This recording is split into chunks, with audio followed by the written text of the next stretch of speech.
In this tutorial, we're going to talk about how we can create a ring band using Revolve or ExtrudeCrv, but in a different strategy as compared with what we have talked about before. So let me start by creating a revolved form.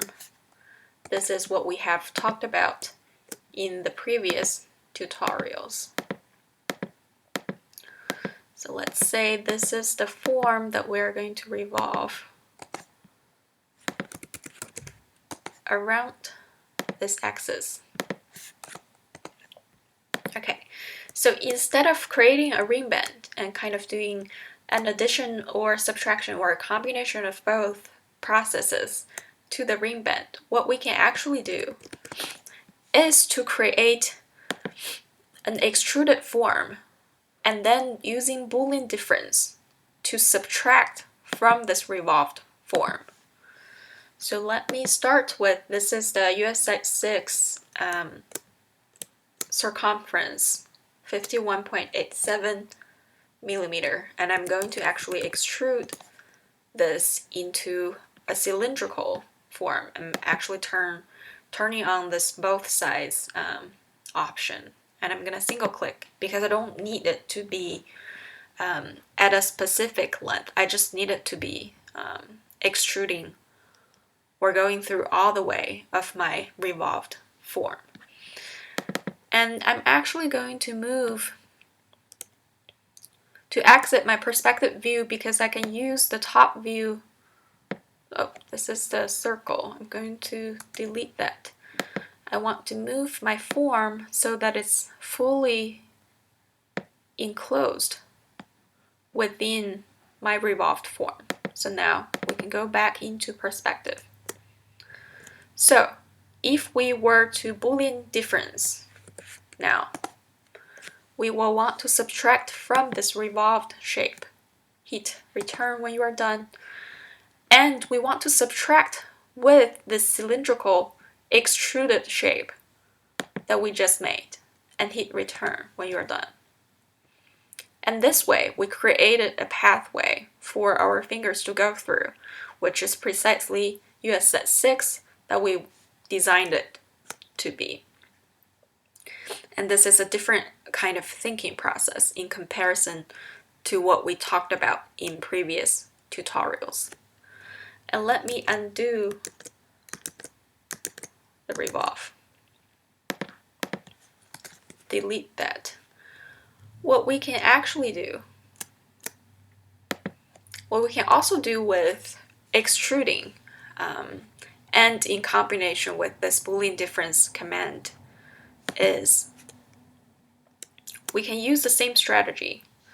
So let's say this time I want, let's actually create a curved or like an organic looking shape to be the outside contour. Let me connect this here. Okay, so what I can do, let me delete this axis here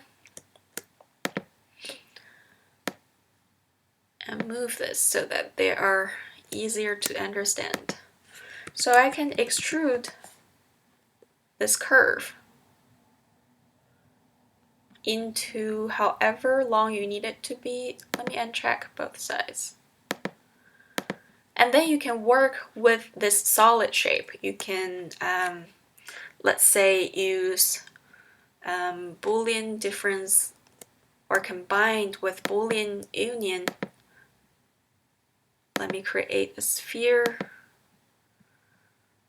And let me just try Boolean difference to subtract from this shape that I created. And you can keep working with this shape. Let's say we can do another sphere object. It can change the look of your sphere. I want it to be more linear. And we can try Boolean difference again. Let me close this menu down. Subtract from this solid form, and then use this altered spherical object that we created to alter the look of this shape, and we can continue to work with the solid form. And when we are ready to create a pathway for the finger to go through, we can actually select the circle that we just drew and do ExtrudeCrv. And I'm going to make it extrude both sides, as long as it's longer than what our ring object is. It's fine. And then we can Boolean difference again to subtract from this solid object that we carved into, to subtract it with this cylindrical pathway for the finger to go through. So this is a different thinking process in comparison with starting with the pathway for the finger to go through built in before we start the Boolean union and Boolean difference process.